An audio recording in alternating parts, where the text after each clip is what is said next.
Yo, what's going on, everybody? My name is Ozzy and I'm back again with another video for you guys. And today we got a little something different in store for you guys. I was actually recording video on my iPhone, which I'm using right now to record this on, and the footage was so nice and crispy that I asked myself, can it actually compete with the Canon M50, the camera that I use to record unboxings and reviews for this channel? And actually the results that I got were kind of surprising. So let's go ahead and take a look at the footage and see, can you use an iPhone for YouTube? Let's do it. Yeah. Do Ozzy's tech and stuff, yeah. Alright guys, so before we begin with the footage, I just want to lay a couple ground rules down. First of all, the footage from both the iPhone 11 and the Canon M50 do not have any color grading or any filters on it. It's straight from the cameras. So I did not mess with any type of filters. All I did was cut and edit and place it in place for the timeline, but no color correction or anything like that. Raw footage straight from the devices. Another thing is I wanted to keep it around the same price range. The iPhone 11 starts at $700 and you can get a Canon M50 with the kit lens, the 15 to 45, for around $650, $600 if you check. So obviously you can get a lot more expensive lens and put it on the Canon M50 and it will look so much better. But I just wanted to keep it with the kit lens itself, and you guys be the judge. And the last ground rule that I'm going to set is that I left both the iPhone 11 and the Canon M50 on full automatic mode. So I didn't change any of the settings. I didn't tweak the aperture or the ISO or anything like that on either of them. It's just strictly automatic or auto mode on both of them. So with those ground rules being laid and a couple things out of the way, let's go ahead and get started. You guys tell me and comment below at the end of the video who won. Hashtag iPhone 11, hashtag Canon M50. Let's get it. All right, guys, so here we have footage from the Canon M50. It is 1080p, 30 frames per second.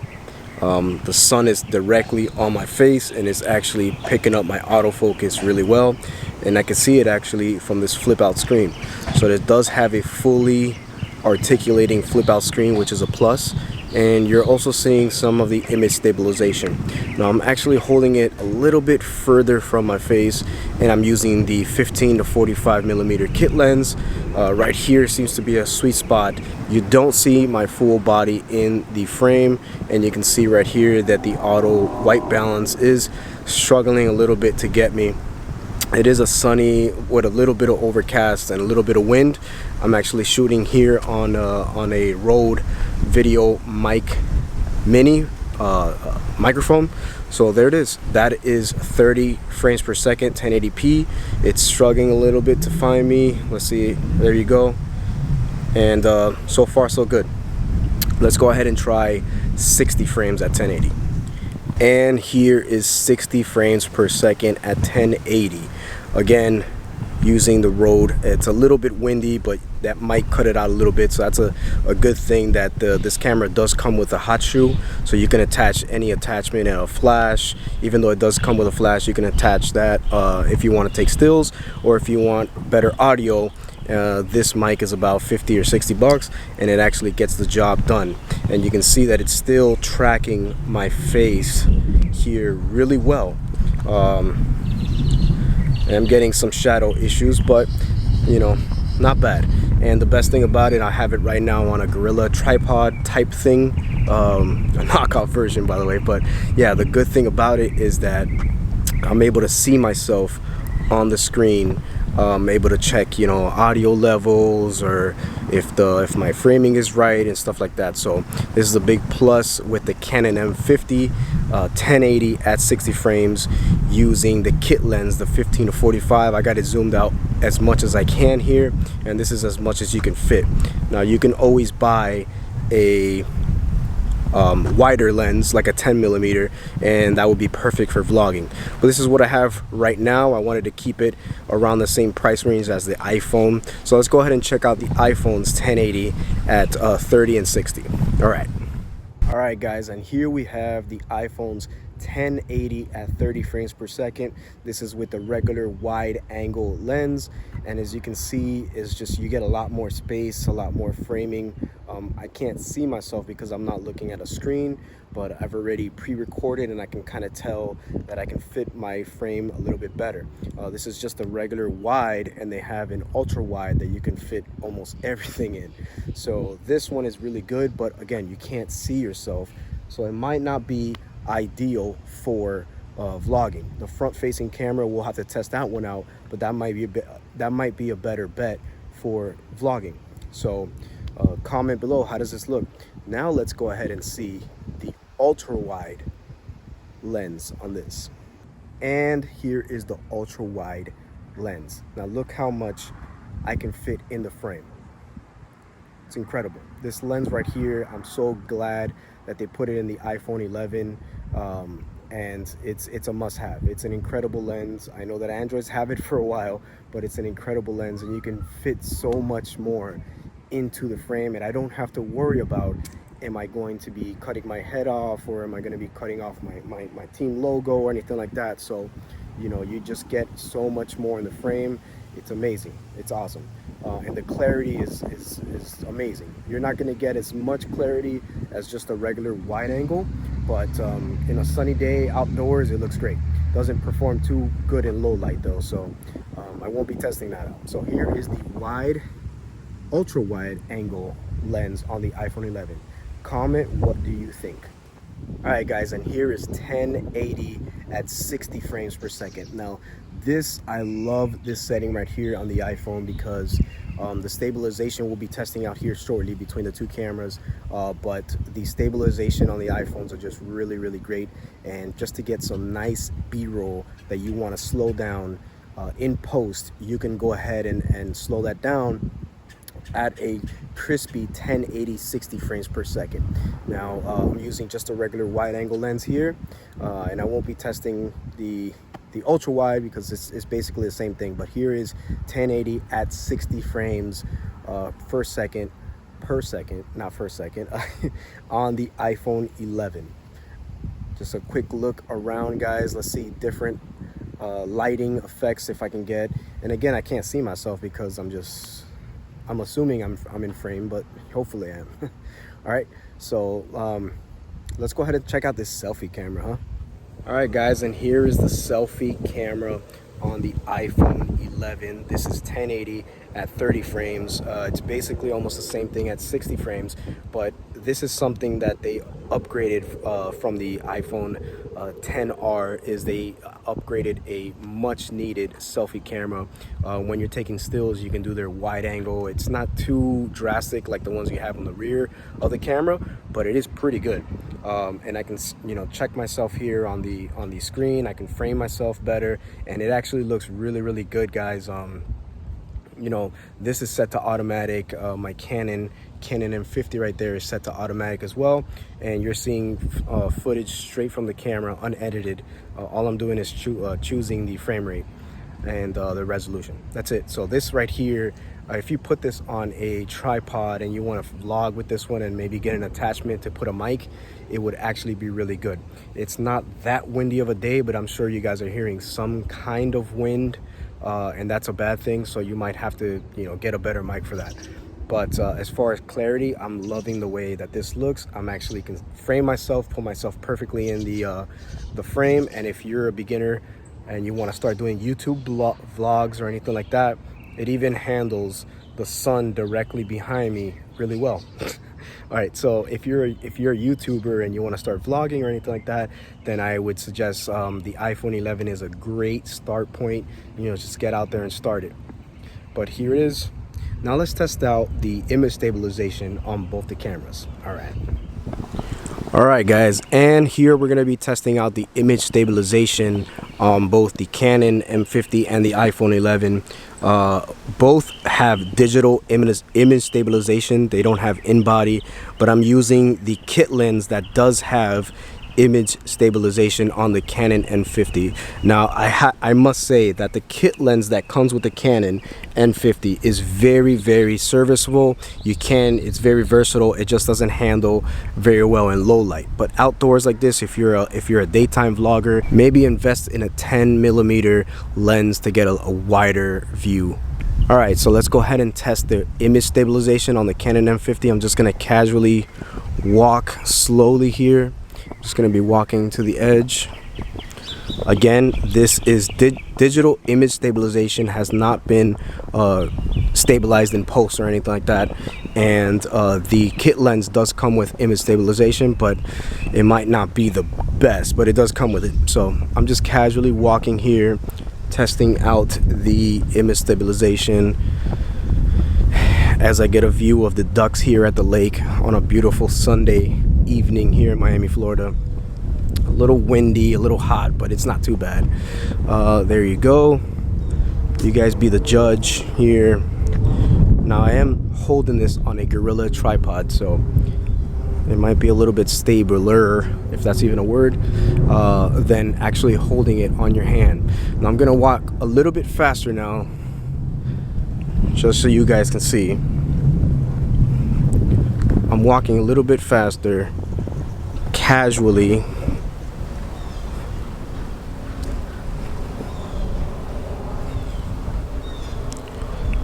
There you go. Just normally walking as one person is looking at me, but I don't care. I'm doing a test. All right. So what do you guys think? All right. So let's go ahead and take a look at the iPhone's image stabilization. All right, guys, and here we have the iPhone 11 image stabilization test. I'm actually just kind of gingerly walking the same way I was walking with the Canon M50 at first. I'm going to be walking to that corner of that house there.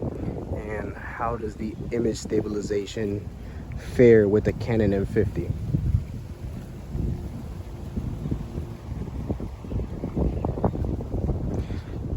Actually, on my screen right here, it does look a little bit shaky, but I know that after the footage is saved, it goes through their digital image stabilization, so it'll get a lot cleaner. So let's go ahead and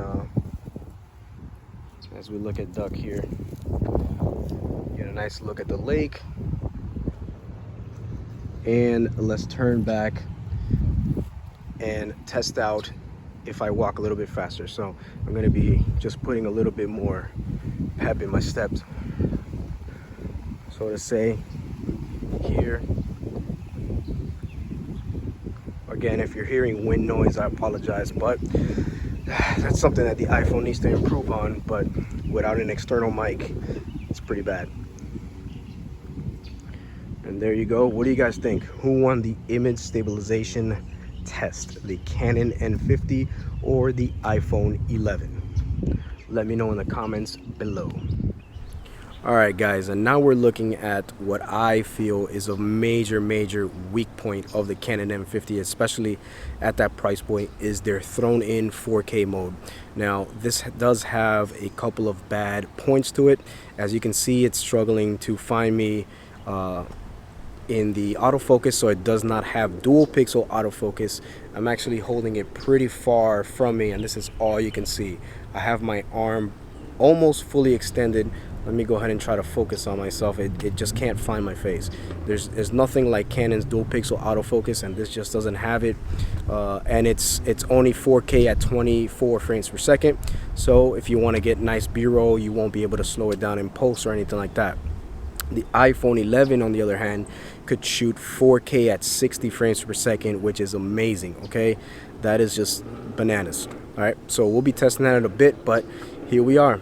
All right, so the major down parts of the Canon is the crop sensor, which you're seeing right here. I just can't fit anything but my face in here. This is my arm extended all the way, and this is all I can do, and it's still trying to find me on autofocus. So that's a major bad point on this camera here. The 24 frames per second, the dual pixel autofocus is non-existent on this mode. So this mode, if you're going to be using it for you know, vlogging, is pretty much useless. You'll be using the 4K to shoot other things, but for vlogging it's not very good. All right, and let's go ahead and just look at how it looks if you're not using it for vlogging.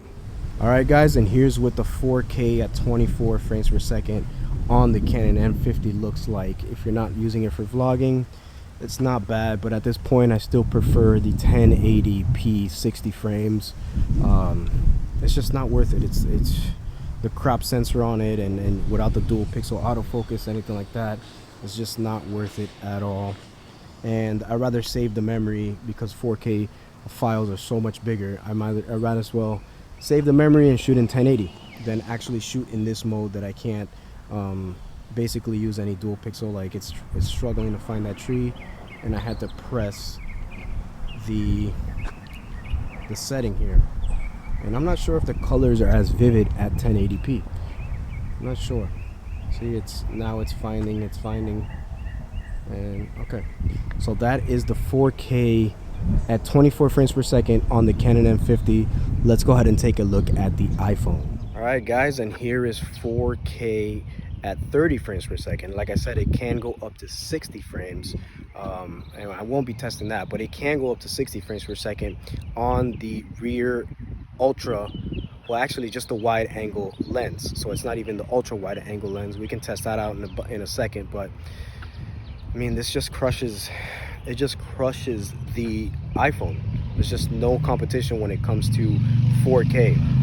If you're someone that wants to shoot silky smooth 4K, use it for B-roll, use it for your stream, your vlogs or anything like that, then the iPhone is where it should be at. There are other cameras that does a lot better with 4K, but the Canon just can't compete with the iPhone 11. Let's go ahead and take a look at the ultra wide. And this is the ultra wide angle at 4K 30. How does it look? I mean, I can't see it, but I did preview it and it looks amazing. This is probably the go-to for vloggers, guys. This is amazing. There you go. iPhone 11, I think, hands down wins this contest. What do you guys think? Comment below. Alright guys, and to conclude this video, I'm now recording both the cameras selfie mode at 1080 60 frames per second, and you guys be the judge. Both are on automatic here, both have autofocus, and I'm just casually scrolling through here to check out the image stabilization once again. But to end this video, guys, both are around the 700 price point. You might be able to get the Canon M50 for around maybe $550 if you're lucky, US, but without the kit lens. So with the kit lens, you're going to be running you north of 600 bucks. You can put a better lens on and it will give you a lot better footage than the kit lens comes with, but I wanted to keep it around the same price range here. iPhone is 700 in the US, and doesn't need a kit lens, doesn't need any attachments, it just needs the camera. You're watching the front-facing selfie camera on the iPhone 11, and again, I'm using the 15 to 45 on the Canon M50, both with autofocus. So again, in conclusion, if you want something that you can attach a mic to, if you want a flip out screen, if you want to look more like a YouTuber or a vlogger, the Canon M50 is not bad if you get another lens. You need a wider lens for it, as the dogs bark over there, but you need a wider lens, and it's not bad. If you get a 10mm or something like that, it won't be too bad. The iPhone, on the other hand, is just turn on and go. Turn on and go. Gives you great footage. The selfie camera is much improved from the iPhone XR to the 11. So what do you guys think, guys? I'm not much of a vlogger, so this has no effect on me. But what do you guys think won? All right.